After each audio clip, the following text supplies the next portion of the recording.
کہ آپ نے کبھی اکیلے بیٹھ کر اپنا ذاتی تجزیہ کیا ہے، کبھی خود احتسابی بھی کی ہے، کبھی آپ نے برملا اپنی غلطی تسلیم کر کے معذرت بھی کی ہے؟ السلام علیکم ناظرین، آسٹریلیا کے شہر برسبن سے میں ہوں آپ کا ہوسٹ خالد بھٹی۔ کیا آپ کو پتا کہ روزمرہ کی زندگی میں زیادہ تر جھگڑے آواز کی غلط ٹون کی وجہ سے ہوتے ہیں؟ کوشش کیا کریں کہ خوبصورتی سے بولیں ورنہ خاموش رہیں۔ اپنے لہجوں میں نرمی لانے کی کوشش کریں۔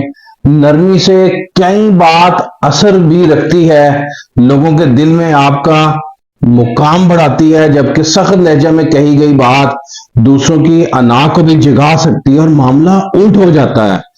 کوشش کریں جب بولیں خوبصورتی سے، اچھے نرم رویے سے بولیں۔ اللہ کی رضا کے لیے اپنے لہجوں میں نرمی لے کر آئیں کہ نرمی کرنے والوں کو اللہ تعالیٰ پسند فرماتا ہے۔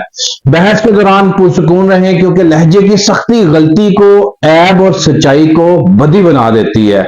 کہتے ہیں نا کہ کشتی تب تک تیرتی ہے جب تک وہ پانی میں رہتی ہے، جیسے ہی پانی کشتی میں آتا ہے تو وہ ڈوب جاتی ہے۔ اس لیے کوشش کریں کہ ہم دنیا میں رہیں، دنیا ہم میں نہ رہے، ورنہ کشتی کی طرح ہم بھی ڈوب جائیں گے۔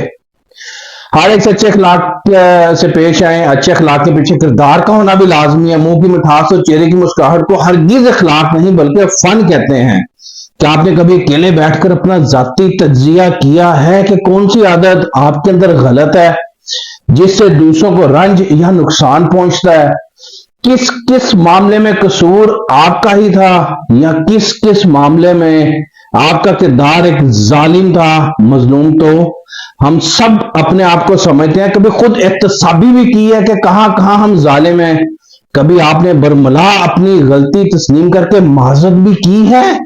اگر نہیں تو اب ضرور شروع کر دیجئے گا، کیونکہ اسی سے ہمیں فائدہ ہوگا۔ مان لیجئے اس کے ساتھ ہی ان باتوں کو سوچیے گا بھی۔ اپنے اس خالد بھٹی کو آسٹریلیا شہر برسبن سے اجازت دیجیے۔ اللہ حافظ۔